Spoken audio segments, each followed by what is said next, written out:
Hello and welcome to WION's Global Leadership Series. We are coming to you from Colombo, and with me is the Prime Minister of Sri Lanka, Ranil Wickremesinghe. Prime Minister Wickremesinghe, welcome to WION, sir. My privilege to be with you all. Thank you, sir. This is your fifth stint as the Prime Minister of Sri Lanka. Are you nervous? Fifth or sixth. Fifth or sixth? We have to take it as it comes. There are no other way to do this job. Would you call it your most challenging assignment ever in what, 45 years of your career? I think this is the most challenging appointment I ever had. Why did you take it? They say you've taken the job that nobody wanted. Well, someone had to take up the challenge to put the country's economy into order, to stabilize the political system, to bring the youth and the protesters all into the system and ensure the changes they want are also taking place. It had to be done. If I didn't take this, there could have been a disintegration of society. If you look at the politics of Sri Lanka at that time, when the parties were breaking up and this crisis was taking place, first with the gold-faced green protesters, others with the economy, I was quite worried as to where it was going. So were a very large number of other Sri Lankans. The senior members of the Buddhist clergy and some of the others in civil society as well as business wanted me to go in and take over. Do you think you're the best qualified to do what Sri Lanka needs at the moment?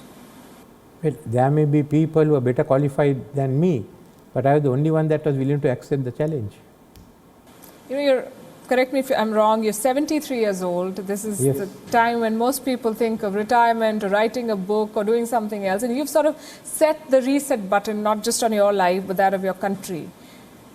What really motivated you to do this at this? And there's not a very high likelihood of a very positive outcome emerging from this. What's wrong with 73? And nothing's wrong with 73. I just want to understand your motivation and what is it that drives you. Well, after I took it over, someone sent me a note and they said that Deng Xiaoping also started at 73. So you want to be the Deng Xiaoping I of am not the Deng Xiaoping of Sri Lanka, but well, age, if you start at that age, well, why not? Absolutely. So how do you plan to accomplish the task that you've been entrusted with? You don't have a magic wand, and it feels like nothing less than magic can fix the mess that Sri Lanka is in. I trust to good luck. Is that what you're depending on? What else? What can you do? You got an economic crisis, you got to stabilize.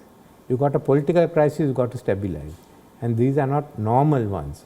So you got to tackle all at the same time. Well, there is the 21st Amendment, which of course the President said he was bringing in. Then there is of course there are the new proposals I have made about making the Parliament more consensus-driven.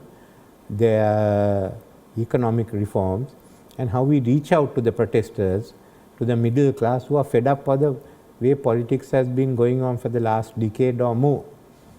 So I think it's an interesting challenge because I've been talking about this also in the last 2-3 years.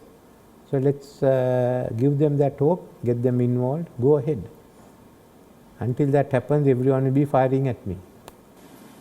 Prime Minister Wickremesinghe, are you an independent PM or are you more like a CEO appointed by the Rajapaksas? I'm not a CEO. I'm a Prime Minister. Prime Minister is never a CEO. A Prime Minister in our system is the one who heads Parliament and who leads the government in Parliament. I can't be a CEO. No. Are you an independent Prime Minister? I'm independent Prime Minister. There is no interference from the President? No. As far as we are concerned, if there are any differences, we have to sort it out in the Cabinet. Nowhere else and in Parliament. So you're saying the President has no say in the decisions that you make? No, in the decisions I make, some issues I consult him. In some of the decisions he makes, he consults me. But all decisions need not be, I don't consult him or ministers in all the decisions I make. That's the way the Cabinet runs. How is your equation with the Rajapaksa family and the President? Well, I worked with President Kumanatunga when she was leading her party and I was leading mine. And then there was this continued friction between us. Somehow or other we went on for 2.5 years. So I got used to working in that atmosphere. So you're saying there is friction with this president too? No, I've got used to the atmosphere of working. The president is from one party and I am from the other party. But this is a president whose party is basically the reason why you are in the Prime Minister's chair. I was there because of the crisis. But remember, I was the first Prime Minister to work with President Rajapaksa for 4 days before I gave up. Right. Are the Rajapaksas a divided lot? Are there differences within the family over your appointment? I don't know, must ask the family that. I have so far, their party has supported me to be Prime Minister, and that includes the members of the Rajapaksa family. What they have discussed, I do not know. I don't go to find out of that. You're the only MP of your party in the Sri Lankan Parliament, and your current position, it is believed, is owed to the President and his party. They're the ones supporting you. How do you propose to resolve a crisis while depending on the very people who are accused of having triggered it in the first place? Remember this, that my party was the only party which went to 2020 elections saying that this country has to go to the IMF. We are having a serious economic situation, crisis. We need $7 billion, $3 billion for 2020 to 2021 and $3 billion for 2022. From there onwards, I have said we need the IMF. As a result of what we advocated, people didn't believe us. And we came down to just one seat. I was the only person who went into Parliament. I kept repeating the country is having an economic crisis, we have to go in. Others did not agree with me. Later on, some other members in other parties supported me. So at least I have credibility. Of course you do. That I have stuck to this position and I was willing to sacrifice and even willing to get defeated for it. So I think that puts me on a different level from the others.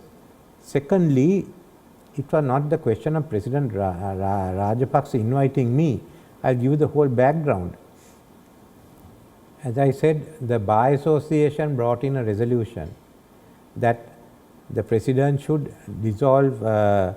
reenact the 19th Amendment. He should then abolish the executive presidency and try and get parties together to form a national government. So this was the proposal which was accepted by other parties. The SJB, the main opposition party, accepted it. You could see in it. Everyone went along this. And then came the time for the President to choose a Prime Minister. When he first called on the leader of the opposition. If I was him, I would have accepted it, because a week before that we had all decided that the leader of the opposition should be given the first chance of forming a government and we would support it. Otherwise, let anyone else form the government with the help of other parties. So he turned it down. And in this crisis of 9th of May, when the leader of the party, actual leader, Prime Minister Mahinda Rajapaksa, resigned, there was a lot of confusion in that party, and a lot of the members, backbenchers and some of the ministers wanted me to ask for the Prime Ministership. I said no. Mr. Premadasa has been offered, let him have that. The next day also, I think Field Marshal Fonseca was asked. So but they had gone and insisted that I should be called. He had turned it down. Then the MPs had insisted that I should be called as Prime Minister, and the President agreed. So when I took over, there was general consensus that there should be President should bring the 21st Amendment. Thereafter, the executive presidency should be abolished, and to form an all-party government. I was not a party to those decisions, but I stepped in because others were not willing to take the challenge up, and I was backed actually by some of the backbenchers of the ruling party, and if some of the backbenchers of the leading opposition party, SJB, also told me, and if you have the opportunity, kindly take over the government and try and turn things around. Are you saying that you do not necessarily depend on the president's party?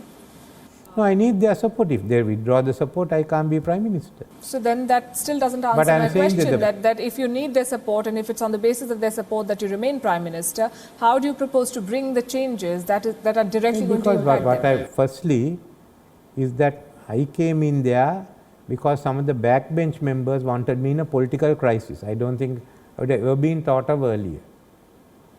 So, but with that, I have also I've been talking to the other members on the opposition, the SLFP groups in opposition. There are people in the SJB who are all saying you go along. So I know there's a certain amount of support I can get even from the opposition parties. What I'm bringing is the type of reforms they want. But see, the doubt is that can you push for the reforms that may not be to the liking of the majority party? I am pushing for the reforms that was agreed to by the President after the Sri Lanka Bar Association briefed them. The Bar Association having a fight with me saying that they didn't agree. So, okay, I am not fighting with them. They put forward the proposals and the President then implemented it. So, it's within that. But really, why am I here? Because everyone else didn't want to take the job.